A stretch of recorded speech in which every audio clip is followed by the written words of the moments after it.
Hey everyone, a quick update before we begin. There may be some delays in upload frequency over the next weeks because me and my wife have recently had a little boy at the start of July, so that is understandably taking priority.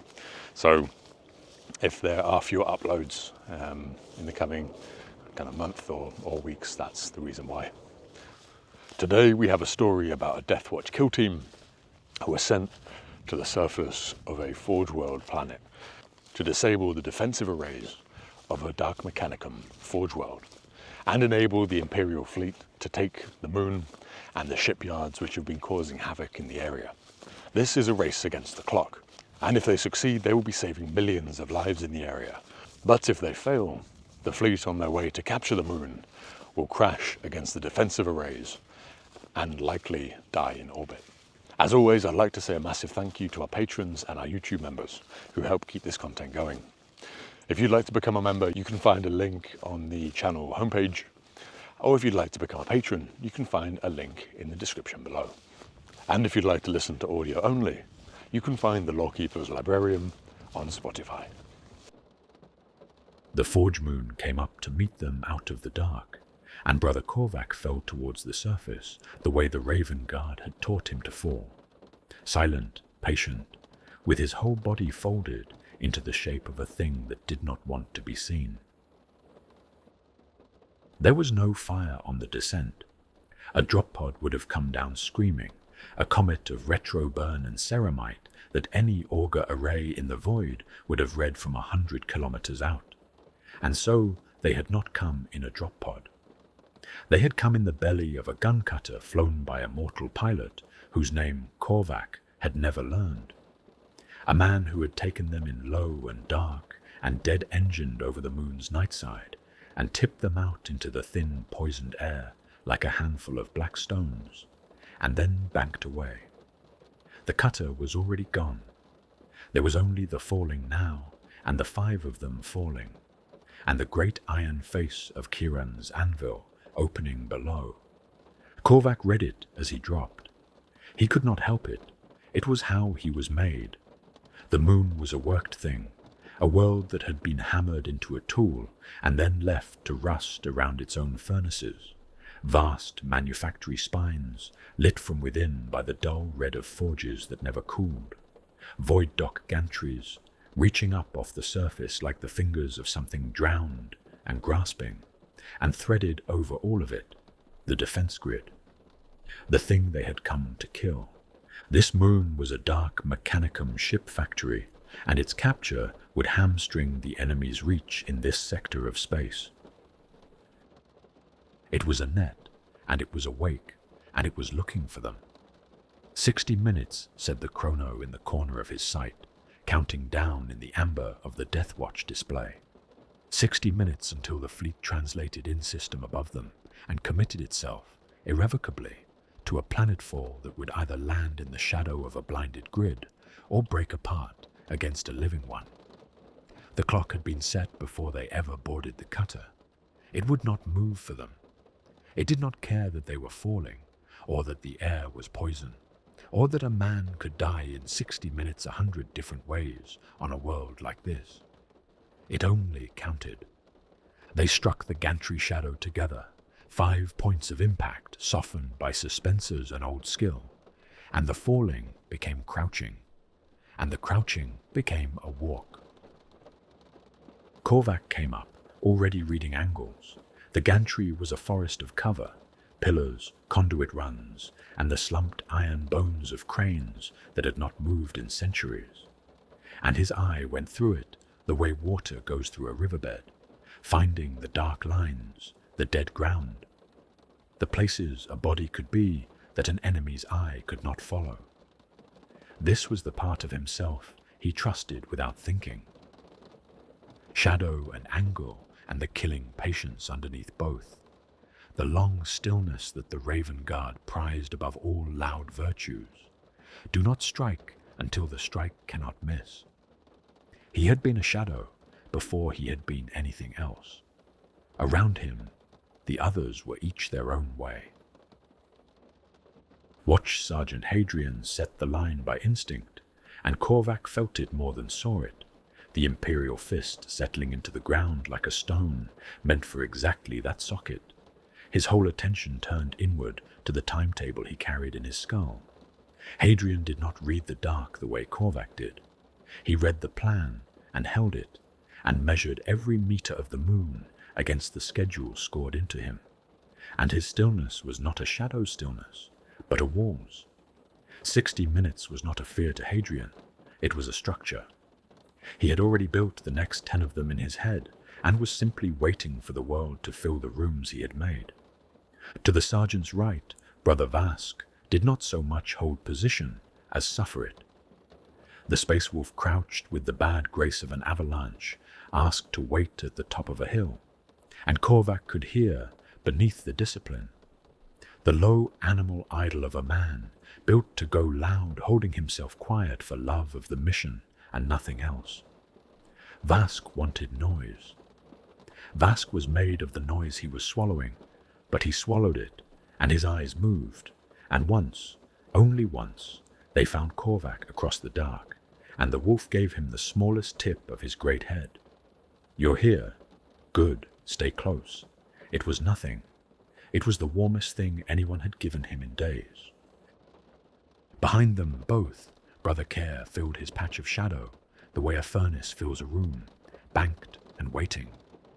The salamander carried the breaching gear and the heavy weapon, and something heavier than either, a watchfulness that was not for ambush, but for the living. Korvac had already learned to know it without understanding it, the way the big warrior's gaze kept going out past the threat lines to the lit spines of the manufactory, to the places where the moon's bound thralls would be working even now, mortal and ignorant and doomed, and the sorrow that lived in him that he did not let slow his hands. And last, apart, Brother Seventh knelt with one gauntlet pressed flat to the gantry deck and listened to the moon.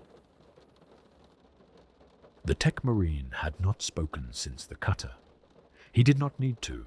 Korvac could see the data light flickering under the lenses of him, could hear the faint dry noise as Sevoth's mechadendrites tasted the air and the metal and the slow electric blood of the grid running beneath the deck plate, and could feel, in the part of him that had never grown used to it, how little of what Sevoth heard was meant for any human ear.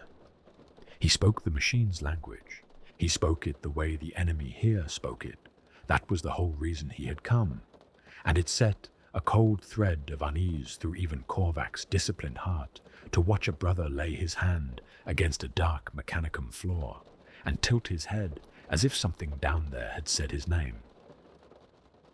"It knows it's being touched," Sevoth said. His voice was very calm. "Not by whom, not yet." "Then we move before yet becomes now," Hadrian said. And that was when Korvac made his single small mistake.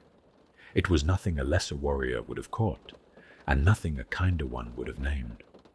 The line shifted to advance, and Korvac flowed to the overwatch angle the way he had 10,000 times, except that the angle he chose was a Raven Guard's angle, a half-meter and a half-second different from the one the team's muscle memory expected. Korvac was new to the team, a replacement for another Deathwatch brother who had fallen, Leandro. That brother had stood this watch before, and had stood it just so, and Korvac was not that brother. He was close. They were both Raven Guard. His doctrine was Leandro's doctrine, his instincts cut from the same dark cloth, and so the team kept reaching for Leandro and finding a shape that fit the socket to within a hair and grated faintly, exactly because it so nearly fit. The half-second cost them. Korvac crossed a sliver of open deck that Leandro would have rounded, because Leandro had known to round it, and the grid's auger skin caught the edge of him. A flicker, a fractional return, a single cold pulse of something fed up into the enemy net. It was very small, but the team felt it land. Korvac saw Hadrian's helm turn a fraction, saw Vask go stiller, saw the data light stutter behind Sevoth's lenses as the moon, somewhere far below, registered a touch it had not been able to name. No one said the dead brother's name. No one had to. The gap where Leandro had been was its own kind of presence among them, and Korvac stood in it, and knew he stood in it. It was not a cruelty in them. It was only grief, worn into the shape of a habit, reaching for a man who was gone. Logged but not located, Sevoth murmured, reading the moon's slow pulse. We have a little time before it correlates the return, less than we had. Then we spend it walking. Hadrian rose, and the line rose with him, and the sergeant's voice came flat and certain, and entirely without blame. He laid the three truths down like rounds into a magazine, and they were the only briefing any of them needed. The clock is running, and it does not stop. The grid is awake, and we just told it we exist. And we are one short and feeling it. So we move on, brothers. The way into Khiron's anvil was a wound in the world's iron skin, and they went into it quickly. Sevoth had found it for them, a maintenance shaft sunk into the gantry's southern root, a throat of rust and cable that dropped down out of the poisoned night and into the forge's body proper. It was not on any chart the watch possessed. It was on the chart the moon kept of itself, the one Sevoth read with his palm flat to the wall and his head tilted. And Korvac had learned already not to ask how a thing built to serve the dark mechanicum had let one of its own secrets be taken from it. The answer was always the same answer, and it was Sevoth, and it was the reason none of them quite sat easy beside him. They had a destination, and Hadrian named it once, at the lip of the shaft, in the flat voice he used for things that were not to be discussed again. Central control nexus, deep core, near the geothermal taps, the heart the whole grid hangs from. He looked at each of them in turn, and last and longest at Sevoth, because the nexus was Sevoth's to take. Everything between here and there is just road. We get Sevoth to the nexus. Sevoth blinds the grid from the inside, and the fleet comes down onto a moon that cannot see it. That is the mission. There is no part of it that matters more than getting him there alive. It was a simple thing, said plainly, and it was the spine the whole of the next hours would hang from. Blind the grid, or the fleet broke against it. Reach the nexus, or there will be no blinding. Keep Sevoth breathing, or there will be no nexus. The mission folded down to that one bright thread, and they went down into the dark to follow it. And in the dark, Korvac learned the team by moving with it, and feeling where he fit and where he did not. He fit almost everywhere. The forge's body was a Raven Guard's country, all low red light and long shadow, and the deep machine thunder that swallowed sound. And Korvac moved through it comfortably, and the team moved with him, and for long stretches it was very nearly seamless. He took point without being asked, and the others let him have it, because point had been theirs to give to a man who moved exactly like this. He read an ambush angle at a cross junction, and flowed wide of it, and Vask flowed with him a half-beat later, and Kerr a half-beat after that, and the whole team bent around the danger like a single thing. The trouble lived in the seams, and the trouble was Hadrian. It was nothing so crude as dislike. Korvac had served under hard captains and easy ones, and Hadrian was neither. Hadrian was a wall, and a wall does not dislike the water that runs against it. But the imperial fist had a way of holding ground that ran exactly counter to the way Korvac had of giving it. And in the close work of the approach, the two doctrines ground against each other like ill-cut gears. At a long gallery flanked by silent forge lines, Korvac read the ground and wanted to flow across it fast and broken, using the cover in motion. Never still long enough to be fixed. That was the Raven Guard way. Be everywhere and nowhere, and let the enemy's eye slide off a thing that would not hold still to be seen. He was already moving when Hadrian's voice came low across the Vox. "Hold the doorway, Korvac. Anchor it. We move past you in bounds." And Korvac held the doorway because Hadrian was the sergeant and the order was sound, and it cost him nothing but the small friction of doing a right thing the wrong way. Hadrian wanted a held line and measured bounds, each man covered past a fixed point. The whole advance a thing you could draw on a slate. Korvac wanted to dissolve the line entirely and let the team pour through the gaps like smoke. Both were correct. Both had kept Astartes alive on 1,000 worlds. They simply could not both be true in the same gallery at the same moment. And so one of them gave, and it was always Korvac who gave, because the team was Hadrian's and the doctrine of the team was Hadrian's. And Korvac was the new thing trying to fit a shape already set. He gave without resentment, but he felt every place he gave, the way you feel a stone in your boot, not pain, only the constant small knowledge that something does not quite fit. It was Vask who closed the distance, and Vask who chose to. They had stopped in the lee of a great dead stamping press to let Sevoth read the way ahead, and Korvac had drifted to the edge of the formation, to the overwatch angle, the way he always did. He was apart, watching. He was the shadow at the rim of the firelight. He had come to expect the apartness. And then Vask was beside him, dropping his bulk down against the press's iron flank with a grunt, close enough that their pauldrons nearly touched, settling in to share the watch as though it were the most natural thing in the world. "You hold the corner like he did," Vask said quietly under the thunder of the forge machines.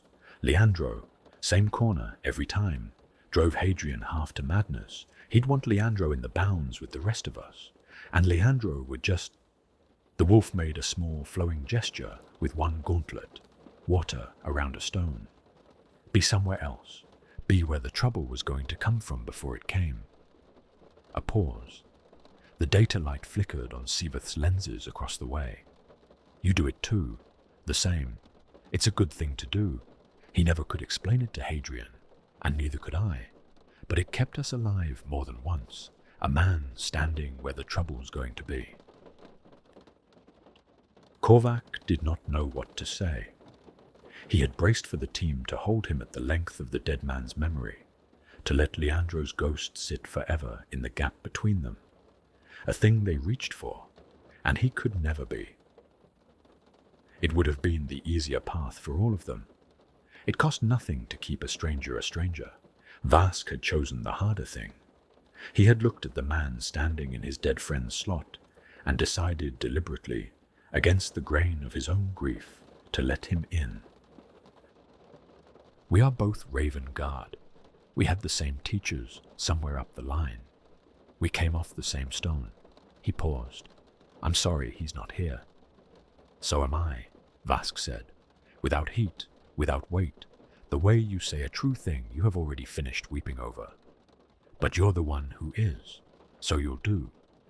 And he reached over and struck Korvac once on the pauldron, a short, heavy blow that rang faintly through the ceramite, the wolf's rough benediction. "Stay close to me when it goes bad. It always goes bad, and when it does, I'd rather have a shadow at my shoulder than not." It was nothing. It was a few words in the dark beside a dead machine. It was the whole of how Korvac came in from the cold, and he would remember it long after the forge and everything in it was ash. Care heard it, Korvac thought.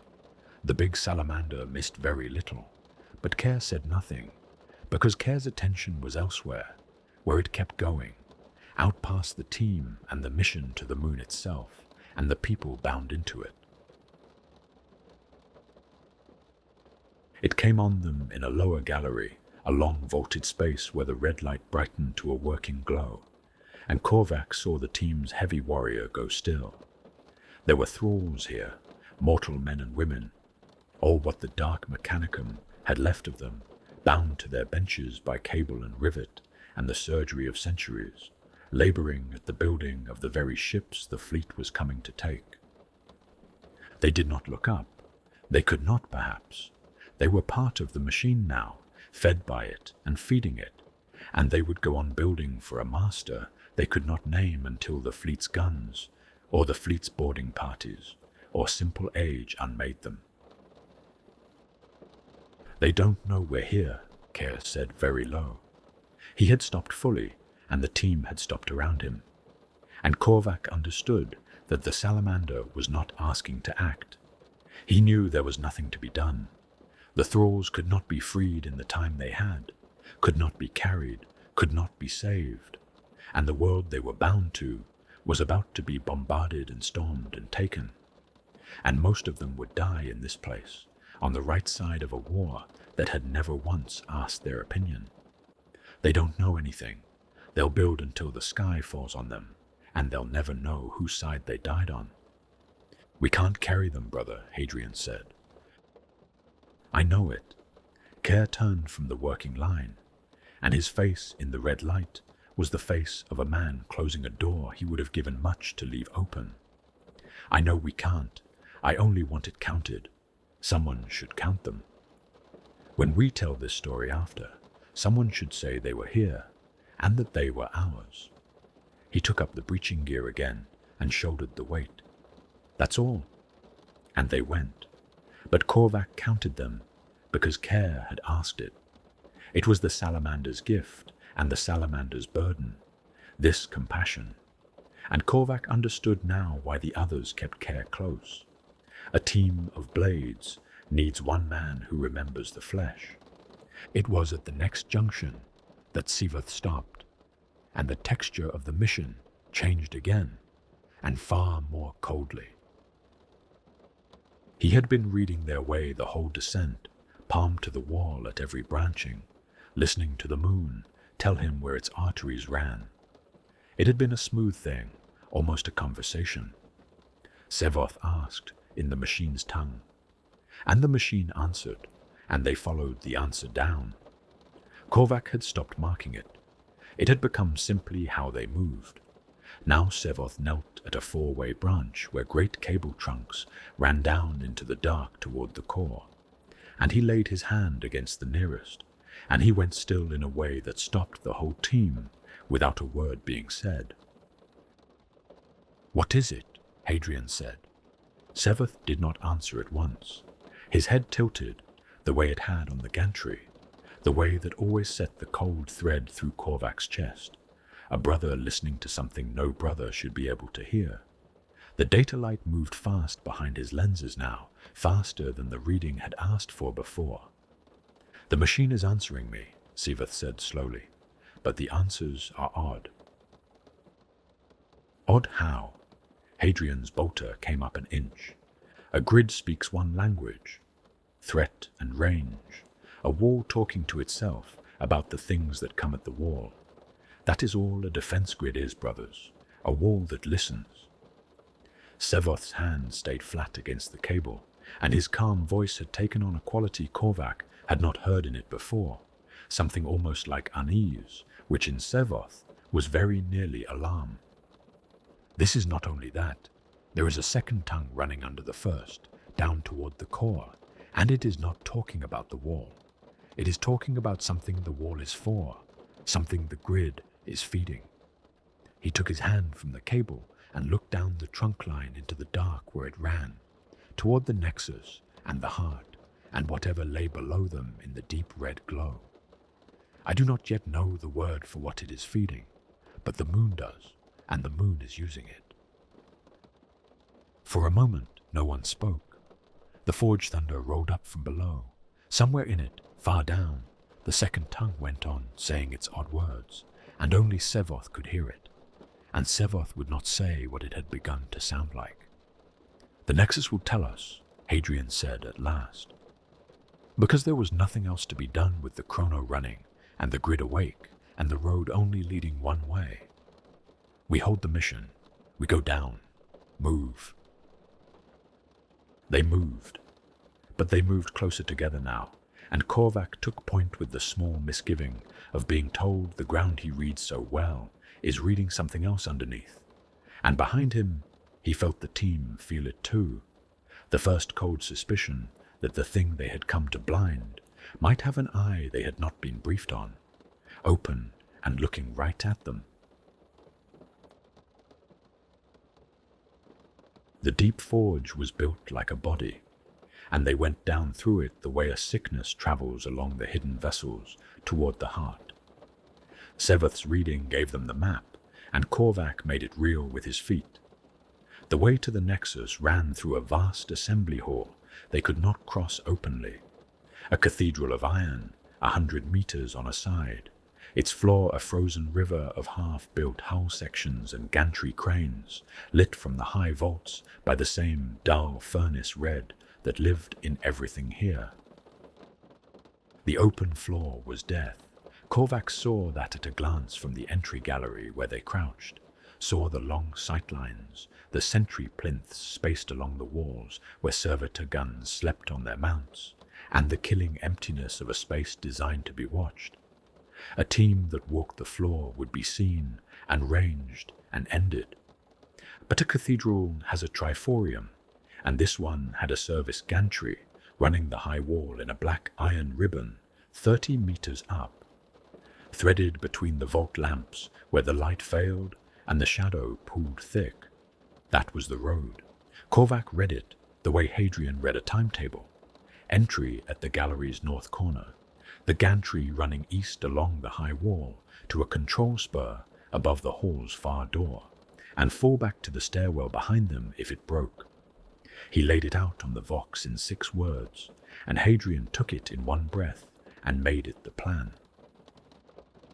They went up into the shadow, and for a while it was the most beautiful thing Korvac knew how to do. This was the work he had been made for, and the team flowed through it like a single dark thought. He took the point along the high gantry, and the others fell into his rhythm. Vask close at his shoulder as promised, Care's weight set careful and silent behind, Sevoth in the protected center, and Hadrian anchoring the rear. The 2 sentry constructs on the gantry itself were Korvac's to take, and he took them out. The first he reached across a 6-meter gap of shadow, while its optics swept the empty floor below, and he was behind it before its sensorium finished the sweep, and his blade went into the cable junction at the base of its skull housing, and through the cogitator beneath, and he caught the weight of it as it died, and lowered it to the gantry deck without a sound. The second never knew the first was gone. Korvac flowed the length of the gantry to it, through the failed light between 2 lamps, holding still in the dark each time its optic tracked his way. Do not strike until the strike cannot miss. And when its head turned at last to the floor, he crossed the final stretch and killed it as he had unmade its brother, clean and silent. 2 threats gone, and the hall never knew. Vask's hand found his shoulder in the dark. Good, brother, good. And they moved on along the high road, and for those few minutes the team was a perfect thing. An edge with 5 points all flowing the same way, and Korvac felt the cold apartness of the descent thaw into something he had not felt since before Leandro died. The simple animal warmth of being exactly where he was made to be, among brothers who let him be it. It was at the control spur above the far door that the warmth went cold. The spur was a small iron platform where the gantry met the wall, and a single sentry stood watch on it, taller than the gantry pattern, a heavier thing, its optic cluster slow and many-eyed. Korvac read the approach without breaking stride. Come at it from the dead angle on its left, where the wall shadow ran deepest. Faint a sound to the right to turn its head, and take it while it looked the wrong way. It was the same shape of kill he had made twice already. It was the shape of kill he had made 1,000 times. He gathered himself in the deep shadow at the spur's edge, and he made the feint, a single small scrape of ceramite on iron, thrown to the platform's right, the kind of sound that turns a sentry's head for the half-second a blade needs. The construct's head turned left. It turned toward him, toward the dead angle, toward the killing line he had not yet committed to. Turned to look at the place the attack was actually going to come from. A half-second before the attack came, as though it had read not the feint, but the man behind the feint. Korvac froze in the shadow, and the cold went all the way through him. He did not move. That saved him. Every instinct he owned screamed commit. Take it, you are seen. And he did not, because a deeper instinct, the oldest one, the one that had kept Ravengard alive in worse dark than this, said if it knows your kill, it knows your doctrine. And if it knows your doctrine, then doing the thing it expects is how you die. The construct's optic cluster swept the dead angle where he crouched, slow, many-eyed, looking for the shape its logic had told it would be there. And Korvac was not there in the way it expected. He had gone still instead of striking, broken the rhythm of the kill, and done the one thing the doctrine forbade, held the blow past the moment it should have fallen.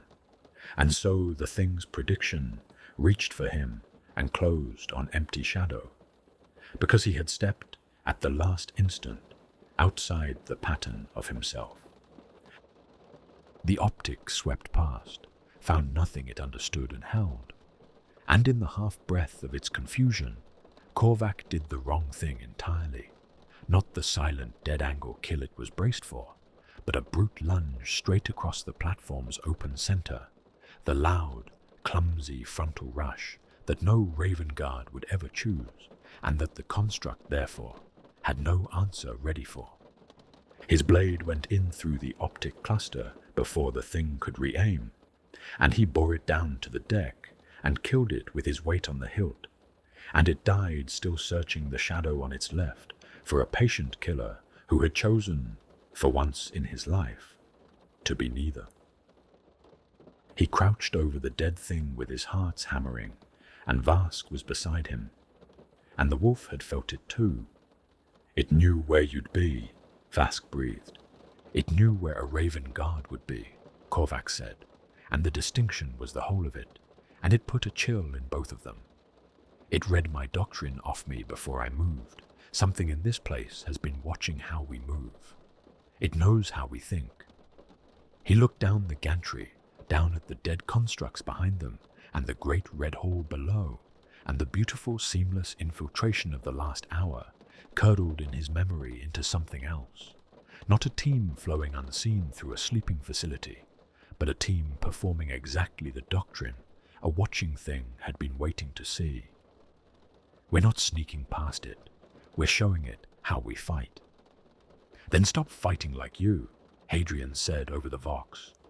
He had heard all of it, and the wall in him had already turned the problem over and found the only answer. All of us, from here down, nobody moves the way the manual says.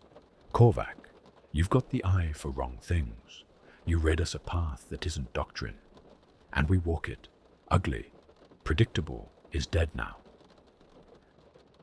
It was, Korvac thought, the first time the sergeant had ever asked him to flow instead of hold. And the asking cost Hadrian something, and Hadrian paid it without a word, because the wall would bend before it would let its men die against its own rigidity. The friction between them did not vanish. It simply turned for the first time to face the same direction. They came down off the gantry at the hall's far door, into the lower galleries, moving wrong on purpose now, broken rhythms, doctrine deliberately abandoned, every man making himself unpredictable to a thing that fed on prediction. And it was there, in the lower dark, that the forge showed them what it did to the ones who could not run. Korvac smelled it before he saw it, not the clean machine smell of the upper halls, but something organic woven through the oil and ozone, a stench of meat and preservatives. The gallery opened onto a working line, and the working line was tended by thralls, and Korvac had braced himself for that. They had already seen thralls in this place before, but these were worse. These thralls had been changed. Where the upper benches had held men merely bound to their work, these had been built into the weapons they served, fused to gun mounts and sensors, their faces still human, above a body that was no longer theirs, their eyes wide open and lensed over, so they could not look away from the sightlines they were made to watch.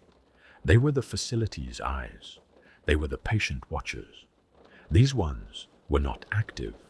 Perhaps they were broken, or perhaps they were failed experiments. Care made a sound Korvac had never heard a salamander make. The big warrior stood over the nearest of them, a lensed face above a weapon mount, the eyes wired wide, tracking nothing now in some idiot loop of its ruined purpose. And Care's hands were shaking on the breaching gear.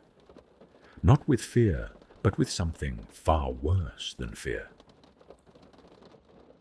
They made them watch, Care said. His voice had gone very quiet and very terrible. That's what saw you, brother. That's what the grid sees with. They took the people of this moon, and they cut out everything but the eyes, and they set them to guard the thing that's killing them. He reached out slowly, and with 2 fingers, he closed the wired eyes of the dead living thing before him. He could not close them. The lenses would not let him, and his hand fell. He stopped. When he spoke again, the terrible quiet had a floor of iron under it. I'll do the mission. I'll do all of it. But I want the thing that did this, Hadrian. Whatever's down there in the core that the grid is feeding. I want to be the one who burns it. You will be, Hadrian said. Just that. And they went on down, into the red and the machine thunder, a team of blades with their one man, who remembered the flesh-walking point of his own grief now, toward a heart that had learned to make watchers out of the people it consumed. The forge stopped pretending to sleep all at once, and the manner of its waking told Korvac everything about what they faced. It did not wake the way a facility wakes. No rising wail of alarms, no floods of light, no blind general alert thrown up across the whole of the moon. That Korvac could have understood. That was a wall doing what a wall did when it found a crack, shout and seal, and pour defenders at the breach. What happened instead was infinitely worse. The machine thunder around them shifted in pitch, the way a held breath shifts before a word, and the working lines they passed fell still one by one as they approached and woke again behind them. And the lensed watchers in the walls turned their wired eyes to follow the team's passage. Korvac understood that the moon had not been startled into noticing them. It had simply decided to stop letting them believe they were unseen. It's been watching us the whole way down, he said over the vox. And his own voice sounded strange to him. Since the gantry, since the first return I gave it, it let us come. Why? Vas growled, not doubting him. Probably because a thing that wants to learn needs to see what we do first. It was Sevoth who answered, in the flat machine calm. It has been reading us as we descend. Every kill Korvac made, every bound the team made around an angle, every order the sergeant gave. It was not defending the road. It was studying the men on it. A pause, the data light moving. It knows us now, and it has decided it has learned enough to begin. And then the forge turned on them, and the hunt began. And it was a hunt run by a thing that had done its homework. The first ambush told the whole story. They came into a transit junction, 4 ways meeting in a chamber of dead conveyor lines, a place Korvac read in an instant for what it was. A killing room, with 3 of its 4 exits offering cover, and the 4th a long exposed throat. Hadrian saw it the same as Korvac did, and the sergeant did the correct thing, the sound thing, the thing 1,000 years of imperial siegecraft would have called for. He called the team to the cover on the left, the strong corner, the anchor point from which a held line could break an assault. The defenders were already firing into the left corner before the team reached it. Not at the team, at the corner, at the place Imperial doctrine said the team would go, ranged and pre-sighted, A wall of las and solid shot slammed into the strong cover a half-second before Hadrian's men could fill it. They had read the room the way Hadrian read it, drawn the same sound conclusion from the same ground, and laid their fire on the answer before the question finished being asked. Korvac saw Vask check hard, saw a shot crack off Kaya's pauldron, and saw the whole beautiful textbook maneuver turn in an instant into a trap with the team's name already written in it. Off the corner, Hadrian roared, and they broke clear, and they survived it. But the lesson sat in all of them now, like swallowed ice. The enemy was not reacting to Hadrian. The enemy was thinking ahead of him, down the same rails his own training ran on, and meeting him at the end of the line. It went on like that, and it got worse, because Hadrian could not simply stop being what he was. This was the cruelty the Forge had built for the servants of the Imperium specifically. Hadrian's whole worth as a sergeant was that he planned, that he held the whole game board in his skull, saw 3 moves down, chose the sound and proven answer, and committed the team to it with certainty. It was a magnificent thing, and it had kept this team alive for years. And now every sound and proven answer was a door the enemy stood waiting behind, because the enemy had studied the same tactics and learnt the same proofs, and the very reliability that made Hadrian formidable made him readable. He called a bounding withdrawal. The defenders cut off the bound. He called a flanking element wide. The flank met a prepared gun. Twice more the team nearly died inside maneuvers that should have saved them, and Korvac watched something in the sergeant begin to crack under it. Not his courage, which was bottomless, but his certainty, the thing he stood on. "They're in my head," Hadrian said, low, in the lee of a stilled press where they had gone to ground to breathe. There was something close to horror in it. He clearly did not expect to be outthought. "Every call I make, brother, they're behind the door before I open it." "Then stop opening doors," Korvac said. Hadrian looked at him. "You taught me the held line," Korvac went on fast, because the chrono was burning. "Let me teach you the other thing. Everything you know, it knows, because what you know is doctrine, and doctrine is what it has learned. It may have never learned the complexities of the Raven Guard, so stop calling the sound move, call me, and let me call the broken one." It was a hard thing to ask of Hadrian. Korvac knew it as he said it. He was asking the wall to stop being a wall, to hand the shape of the fight to fluidity and instinct, and the unteachable reed, the very things the Imperial Fist had spent 200 years distrusting.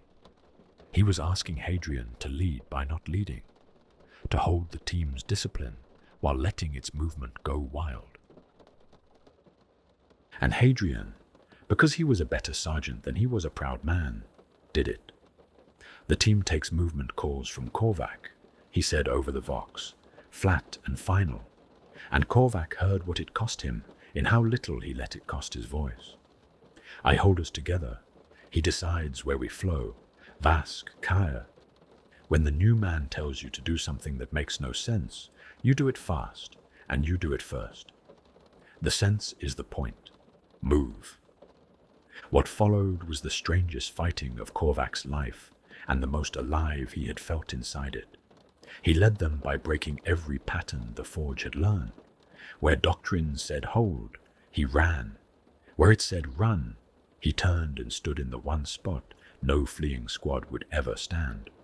He sent them across the open, killing throat of a junction because it was suicide by the book, and the guns sighted on the sane, covered approaches never swung in time. He split the team and recombined it on no logic a cogitator could model, fed the enemy a feint that was real and a real move that looked like a feint, and felt the Forge's terrible prediction reaching for them again and again, and closing again and again, on the empty place where a doctrinally sound team would have been. He was the static in the machine's hearing. He was the one thing it could not read, and around that one unreadable thing, the whole team moved unread. and for a span of galleries they were not the hunted, but the ghosts again. And Vask was laughing low in his throat as they ran, the wolf in his element at last. But the forge did not need to catch them to hurt them. It only needed to make them choose.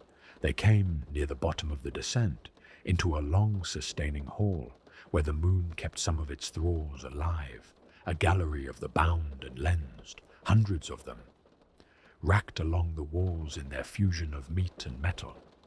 And the forge had wired this place as a fulcrum. Korvac saw the trap hole in the first instant, and it was a trap built not of guns, but of conscience. The defenders had positioned themselves behind the thralls, among them, using the racked living as a wall of flesh, and worse, had set charges into the sustaining cradles themselves, so that the fast broken path Korvac would have called. The wild flow straight through the gallery would carry the team across cradle triggers that would burn the thralls alive by the hundred as the team passed. There was a clean way through. Korvac found it in a heartbeat, his eye laying it out cold. Go through the cradles, trip the charges, and let the thralls burn, and the fire itself would cover the team's crossing and gut the defenders sheltering among them in the same stroke. It was the unreadable move. It was the move that would work. It would cost them nothing but 400 souls, who were already as good as dead, and it would get Sevoth to the Nexus alive. Korvac, Hadrian's voice tight, the chrono in the corner of every helm. The clock. I know the clock. Then call the move. And it was Care who answered, before Korvac could, in a voice scraped down to the bone. I see it too, Sergeant. The fast way is through the cradles. We burn them, and we cover behind the fire, and we make the Nexus with minutes to spare. The big salamander was already shifting his grip on the breaching gear, already turning toward the harder road, the slower road, the one that might cost them the clock. He clearly looked uncomfortable with the sacrifice. We take the fast and direct route, Korvac said. There was no time to delay. If they did not complete their mission in time, they would allow the moon to defend itself when the Imperial fleet broke into orbit. They couldn't allow this. As they moved, the thralls burned. It was a sound that none of them would soon forget. When they left that place, they paused to take stock. Talk to me, Sevoth, Hadrian said as they ran. The Nexus. How far, and have we lost it? Sevoth's reading came back clipped, the machine calm fraying at last with the speed of the run. Close now. 2 galleries, perhaps 3. The grid's second tongue is loud here. We are near the thing it feeds. A pause that none of them liked. And the fleet's window is narrowing faster than our road. I can hear the moon making ready for them, Sergeant. It knows the hour as well as we do. If we are not into the Nexus and working before that hour falls, the fleet drops onto a living grid, and many will die in the void, and we are left down here in the dark with a moon that knows our ways. The data light stuttered. We have minutes, not many, and the moon intends us to have fewer. Then we stop talking and we run, Hadrian said, and we trust the new man's eye, and we get our brother to his work. A beat, and in it, something that in Hadrian was almost warmth, almost the closing of the long friction between them. Lead, Korvac, ugly as you like, we're behind you. And Korvac led down the last galleries toward the heart of Khiron's Anvil, with the clock screaming and the team flowing unread at his back, and the second tongue of the grid growing louder in the dark ahead. The voice of the thing the moon was feeding, close now, and waiting, and learned. The last galleries did not let them pass. They had to be taken, meter by meter, against a forge that had stopped watching and started fighting. And it was in the taking that the moon finally told them what they had come into. Where the forge world up to this point had been a held breath, this new stage was a breath let out, as a scream. There was no sneaking the last stretch to the Nexus. Korvac saw that the instant they came out of the maze into the high and vaulted approach hall, and the approach hall came alive around them. The Forge had given up watching. It wanted them dead now, fast before the hour fell, and it threw its body at them to do it. The sentry plinths that had slept on the upper gantries here stood woken and turning, their lensed watchers wired live, their guns swinging to bear. The conveyor lines that had lain still shuddered into grinding motion to bar the floor.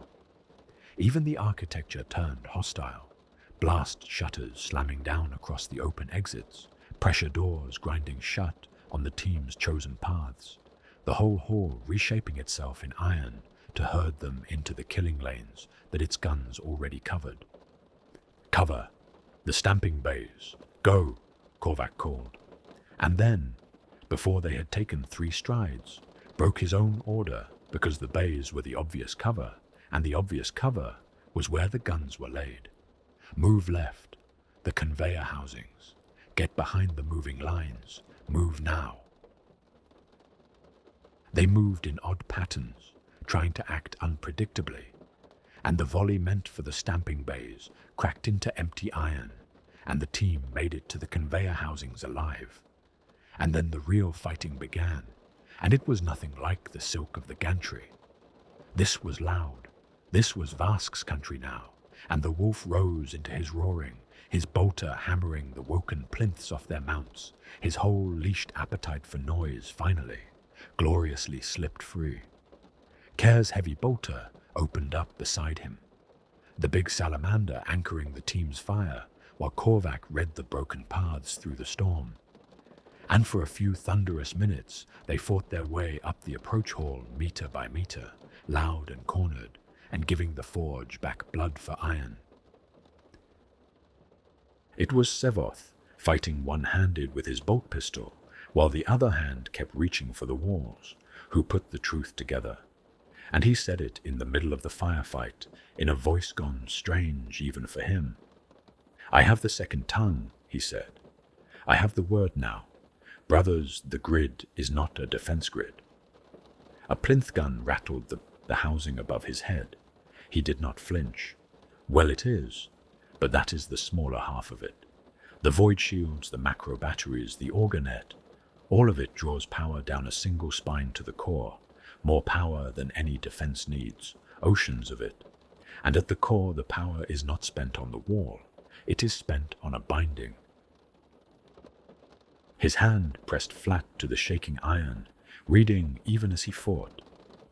There is something held in the heart of this moon, something the dark mechanicum has been calling for a long time and has not yet finished calling. The grid is the summoning, every shot the wall fires, every auger sweep, every watcher in the wall. It all feeds the same slow birth in the core. The defense of this moon and the calling of the thing in it are the same machine. The pieces fell into place in Korvac even as he flowed the team up behind a grinding conveyor line, and the cold of it was worse than any gun. "That's why we were expected," he said. "That's why it let us come down and used us to learn from, instead of just killing us. We're not interrupting a defense. We're walking into a birth, and it wanted to know what kind of midwives the Imperium would send before it decided what to do with us." "Then we are not only blinding a grid," Hadrian said, and the Imperial fist in him took the horror and made it a new task, because that was the only thing he knew what to do with horror. "We are aborting a summoning, same act, same nexus, same hour. Sevoth, when you blind the grid, do you also strangle the thing it's birthing?" "If I do it right." Sevoth's data light stuttered. "And if I do it in time. The binding is near complete, Sergeant. The moon is racing the fleet's window for its own reasons. It wants the thing born before the Imperium arrives, so that what greets your fleet is not a forge to be taken, but a horror to be fled. If we are late to the Nexus, we do not merely fail to blind the grid. We are present at a birth. We need to move." They moved, and the forge spent its body to stop them. and the approach hall became a grinding meat grinder of iron and fire that the team could only cross by paying for it. Their bolters spat fire into the monstrosities built into the walls, and they ground forward. The bill came due at the last barrier. The approach to the Nexus door ran through a pressure junction, a heavy iron throat where the hall necked down to a single armored portal, and the forge had made of that necking point its last and best killing ground. 2 mounted guns were set up to fire directly down the length of that choke point. Their lensed watchers were tracking live, and the only way through was across their interlocked fire. Korvac read it and found, for the first time since the gantry. There was no clever broken path. The throat was a throat, geometry was geometry, and someone was going to have to cross that fire to reach the mounts and silence them so the rest could pass. Care was already moving before the read was finished. Breacher's work, the big salamander said, and there was something almost like peace in it. This is what the heavy's for, brothers. You hold the flesh, I hold the fire. He came up out of cover with his heavy bolter roaring and his whole great bulk square in the throat, drawing both guns onto his Gravis armor deliberately, soaking the turrets so the lensed watchers tracked him and not the team.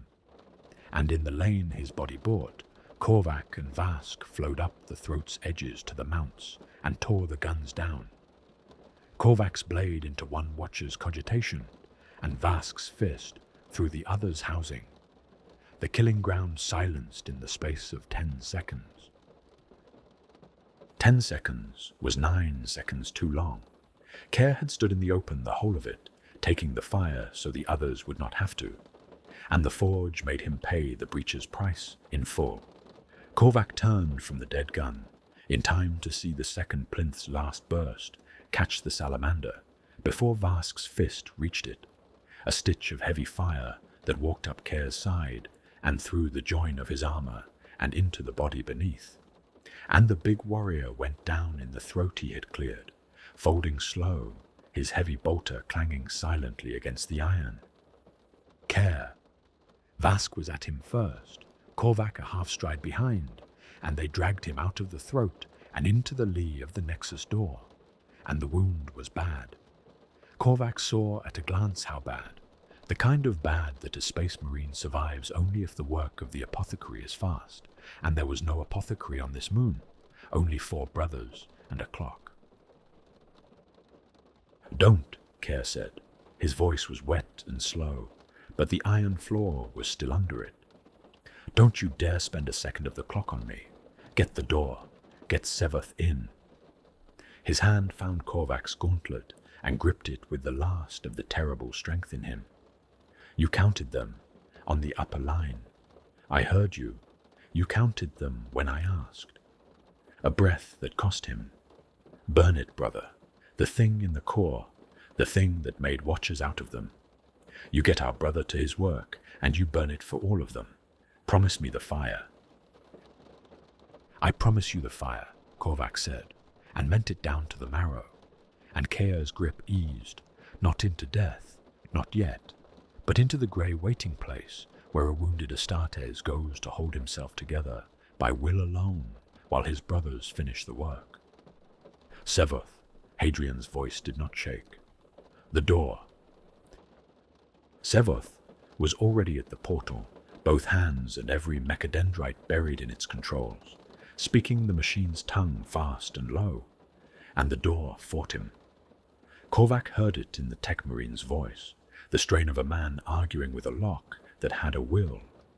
The Nexus did not want to open, the summoning's near-finished logic clenching shut around its own heart, and Sevoth wrestling it open, syllable by syllable, in a language that hurt to hear.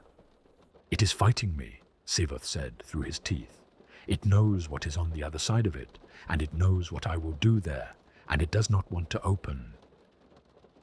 And then the portal screamed on its hinges and ground apart, and the second tongue of the grid that had whispered through the whole descent was a whisper no longer. It poured out of the open nexus in a wave that Korvac felt in his back teeth and the roots of his soul. The sound of a thing being born, vast and patient and almost finished. And beyond the door was the core of Khiron's anvil, burning with a red light, the light of the summoning at its climax. The thing the grid had been feeding, pulling itself up out of the moon's heart toward the world. The chrono in the corner of every helm burned down toward the fleet's hour. The summoning burned down toward its birth. Both clocks screamed at once in the open mouth of the nexus, and the two of them had almost run out together. "Everyone in," Hadrian said. "All of it ends in there. Vask, carry care. He comes with us. No brother dies in a doorway. Korvac, Sevoth, to the heart. Move." And they went into the screaming light, toward the thing the moon had been calling, with the clock at its last minutes, and the birth at its last breath, and a wounded brother's promise burning in Korvac like a second furnace. The heart of Khiron's anvil was a cathedral built around a wound. Korvac took it in as they came through the screaming door. The nexus was a vast spherical chamber sunk into the moon's core, ringed by tiers of cogitation, banks and offering altars, and at its center, where a floor should have been, there was instead a shaft of red light plunging down. The summoning lived down there, vast and half-born, and the whole chamber was its cradle. Every cogitator bank on every tier was turned inward and downward, pouring the grid's stolen oceans of power into the birth. The control spiner Sevoth needed rows at the chamber's edge, a pulpit of brass and cable overlooking the shaft, close enough to the light that to work there was to work at the lip of the thing they had come to kill. "There," Sevoth said, "the spine.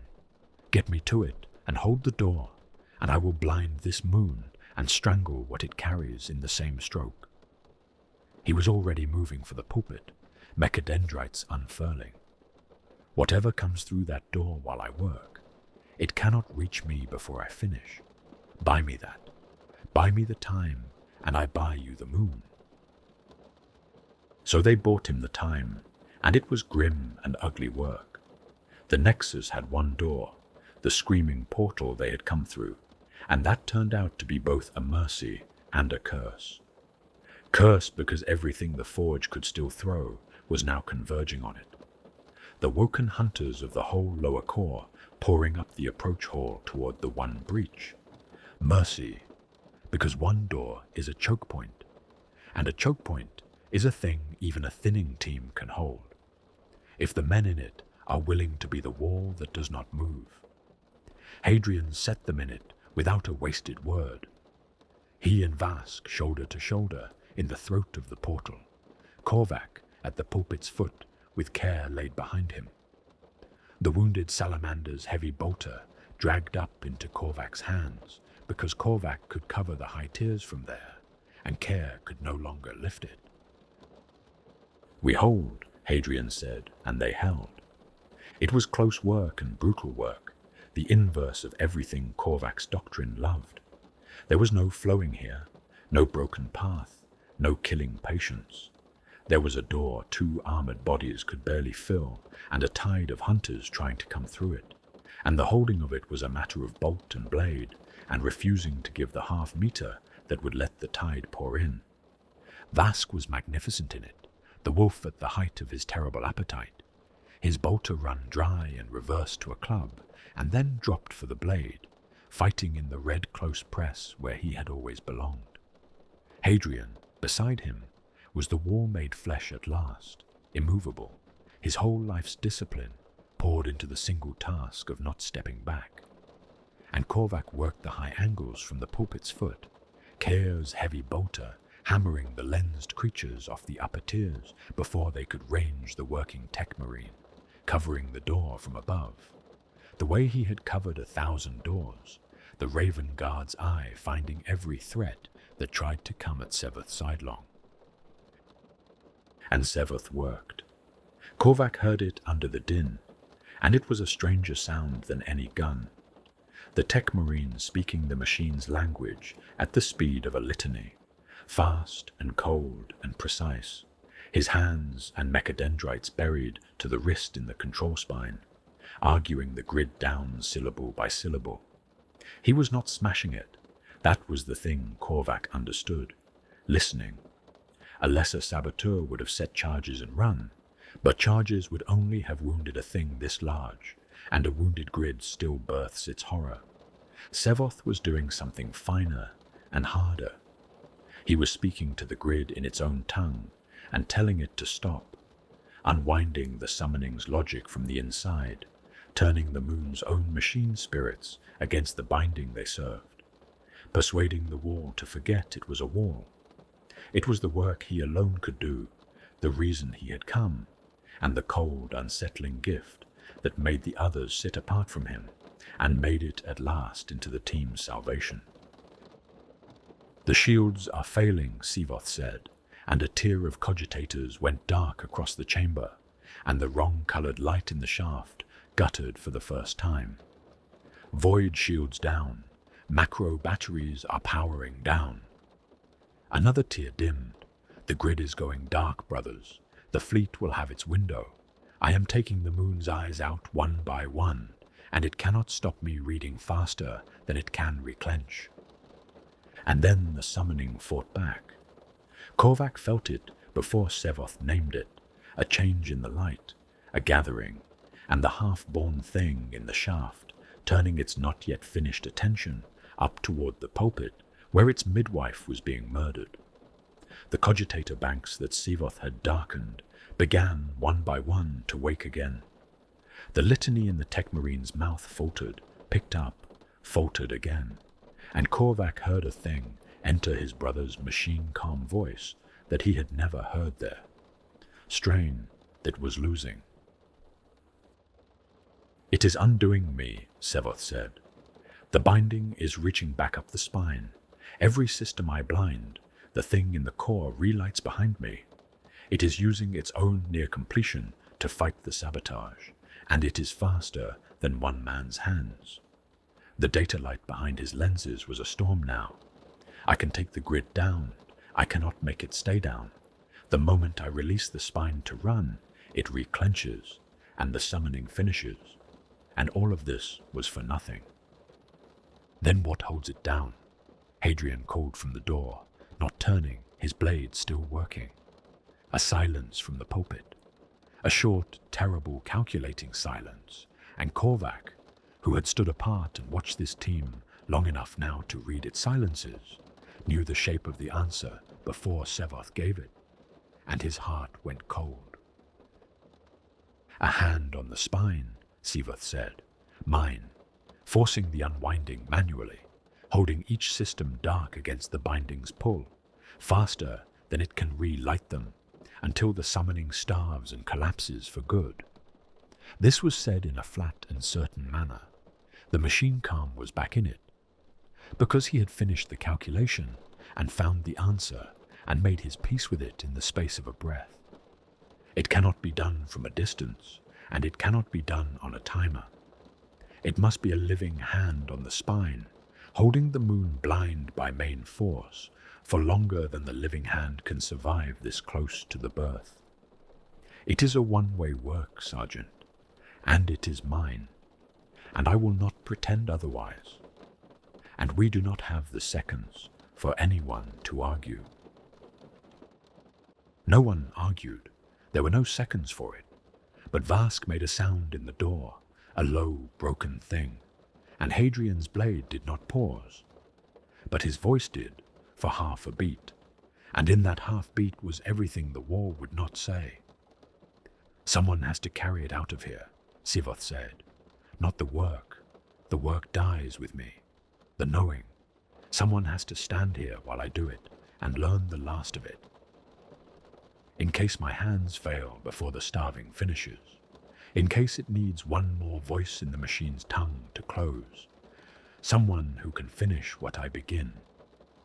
And then, in the screaming heart of the moon, Brother Sevoth turned his lensed and data-stormed face from the spine for the first and only time, and he looked at Korvac. "You, the Silent One, come and stand here."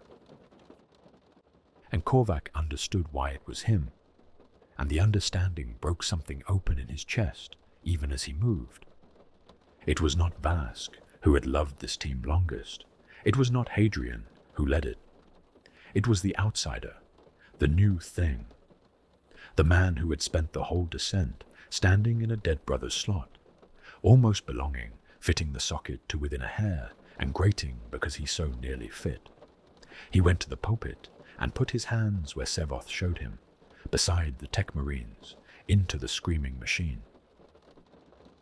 Here, feel it, the pull when it reclenches, you hold out against it. And when the light gutters, you do not let go, whatever it costs, until the birth starves.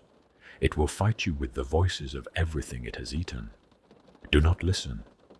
Listen only to the machine, and tell the machine no. His mechadendrites guided Korvac's hands deeper into the spine, transferring the work living hand to living hand, the silence of the Raven Guard learning the litany of the tech marine in the last seconds either of them would share. "It is good that it is you," Sevoth said. Korvac nodded. "Then take it," Sevoth said, "and send the moon dark." And he gave Korvac the last of the work and the last of himself in the same motion. Korvac felt the bindings pull redouble and met it with the words Sevoth had given him, and held the systems dark with his own hands, while his brother burnt out the last of the summoning strength against the place no one could survive. Sevoth did not cry out. He spoke the machine's tongue to the very end, calm and precise, telling the moon no in the language it had been born, speaking until the thing in the core gave a final shudder and began, at last, to starve. And the tech marine, who had been the team's cold technical spine, spent the last of his life to make it so.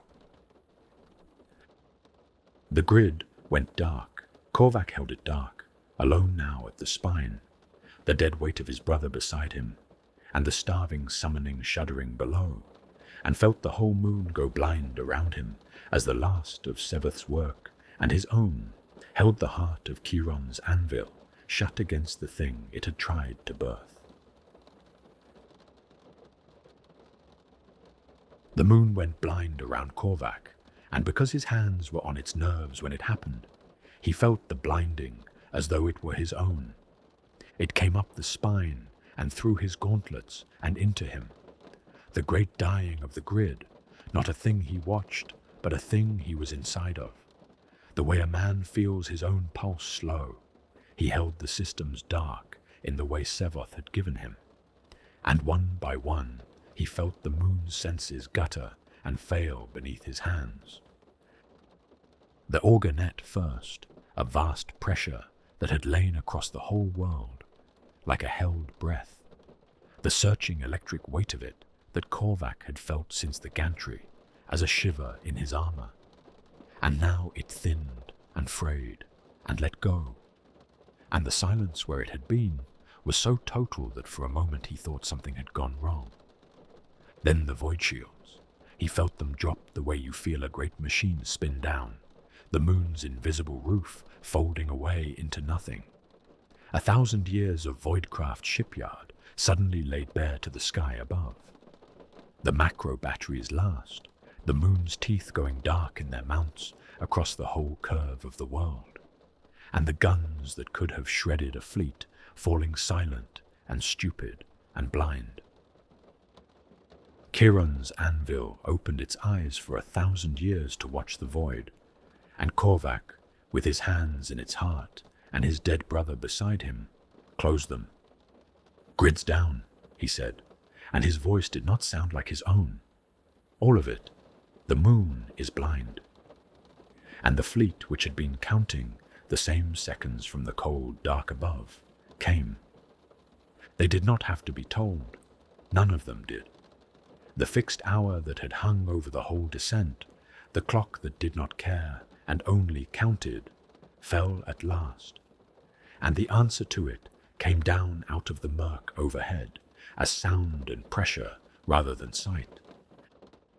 Korvac felt it before he heard it, a deep concussion rolling down through 40 kilometers of forge and into the bones of the Nexus, the overpressure of drop engines burning hard for a moon that could no longer see them coming.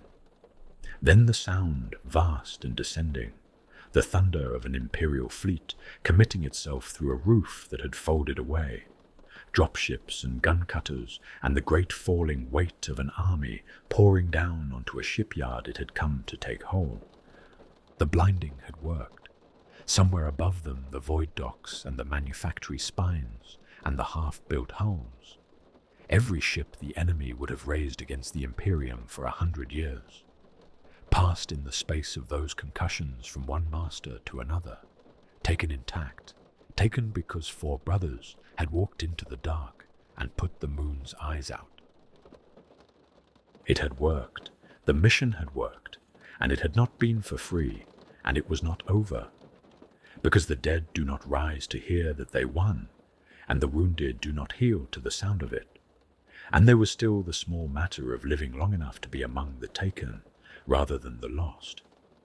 Up, Hadrian said from the door. It worked, brothers, and we will be proud of it later, if there is a later. Sevath bought us a blind moon. Now we carry his price, and cares out of here, before this place dies on top of us. Vask, Care, Korvac, can you leave the spine? Korvac felt the question in his hands. The summoning still shuddered below, starving and not yet dead. And he understood, holding it, the shape of what they had and had not done. It's not dead, he said. The thing in the core, we didn't kill it. He held the word in the machine a moment longer, feeling the starving birth claw weakly at the dark he held it in. Sevath didn't strangle it. He couldn't, it was too near born. He sealed it. The blind grid is the lid on it, brothers. As long as the moon stays dark, the binding has no power to finish and no power to break. It's held, caged, starving in the dark, behind a door we shut. He made himself say the rest, because it was true, and because Care had asked for fire, and deserved at least the truth. We didn't burn it. We buried it. It's still down there. It will be down there when this moon is the Imperium's. And the shipyards are running, and men have forgotten anything was ever wrong in the deep core. Still waiting, still patient, just blind and buried, and hours to keep buried. It was the grimmest kind of victory, and it was the only kind this place had to give. And Korvac thought Care would have understood it better than any of them. That you do not always get to burn the horror. That sometimes the most a team of blades can do is shut the door and make the keeping of it someone's burden forever. He took his hands from the spine, slow, leaving the moon dark behind him. And the ceiling held without him, because Sevath had built it to hold. The dead tech marine's last work was standing on its own at last. Then they ran, and the forge tried to take the rest of them on the way out. It was blind now, but blind did not mean toothless. The woken hunters of the lower core were still loose in the dark, and the team had to fight back up. Through the approach hall they had bled to take, carrying their dead and their dying through galleries that had not stopped wanting them. Vask carried Care, the wounded salamander slung across the wolf's back, and that meant Vask could not fight. Hadrian carried Sevath's body, but could still use his bolt pistol. That meant the fighting fell to Hadrian and Korvac, the wall and the shadow, the two doctrines that had ground against each other the whole way down. Now the only two guns left to bring the team home. And they found, in the running fight back, that the two doctrines had finally learnt to be one. Korvac read the broken paths, and Hadrian held the team to them. Korvac flowed, and Hadrian anchored. Where the descent had been a constant small friction of give and take, the exfil was a single thing moving two ways at once. fluid and solid in the same motion, each man covering exactly the gap the other left. They went up through the dark, with Cair's weight between them and Sevoth's body borne with them. No brother left in that place, not even the dead. And the moon could not stop them, because the moon was blind, and the men in it were not, and had at last stopped being two kinds of warrior arguing, and become one kind that simply worked. They reached the upper gantries as the first Imperial boarding parties were already securing them from above, and the long descent reversed itself into a climb toward light and air, and the thunder of a fleet that had answered, and it was at the last gantry, the high service road above the great assembly hall where Korvac had killed the silent sentries a lifetime ago, that the moon made its final reach for them, and Korvac held the position right. A last knot of hunters came at them across the high gantry as they crossed it, fast and blind and desperate, trying to take the team in the open span 30 meters above the hall floor.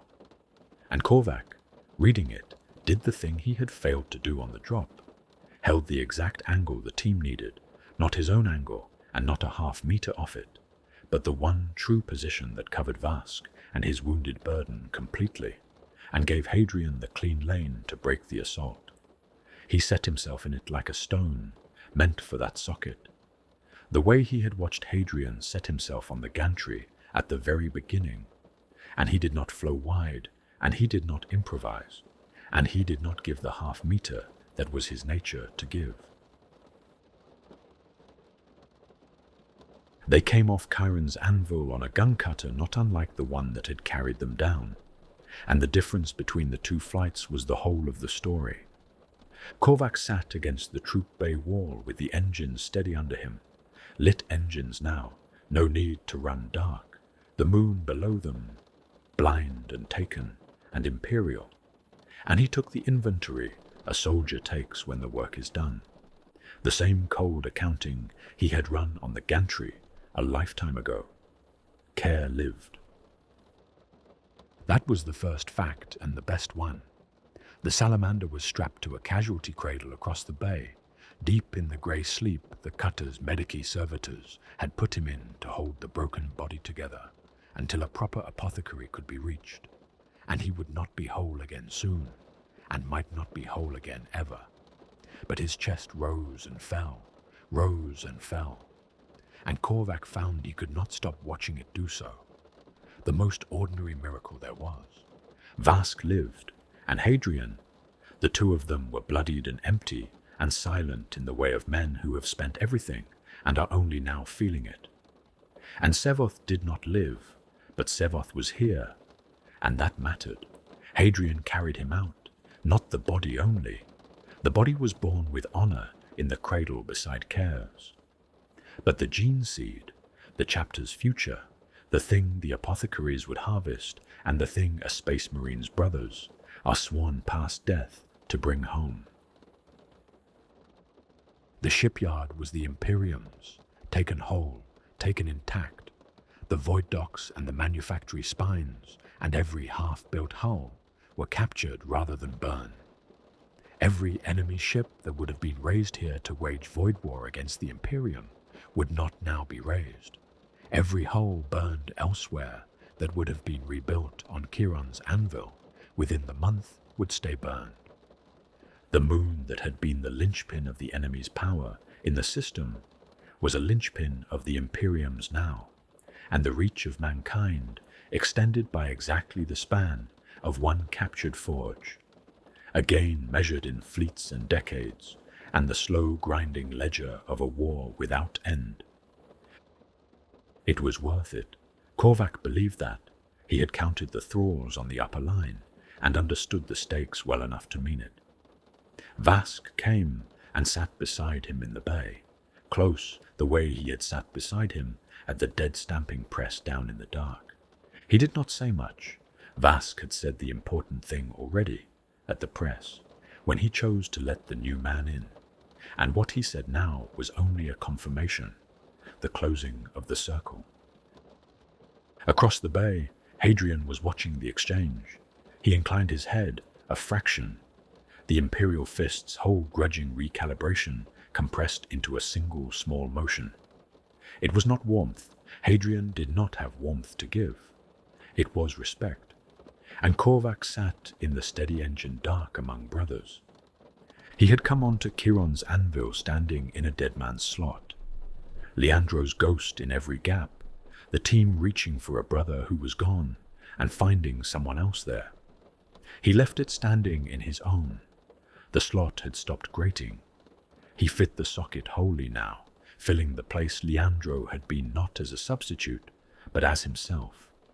The belonging earned in the one currency the Adeptus Astartes ever truly spent. The old ghost had eased. He no longer stood in Leandro's place. He stood in Korvac's. The cutter climbed toward the fleet, and the next war, and the one after that. Korvac watched Care breathe, and felt the two ghosts settle into the quiet he had made for them, and he did not speak.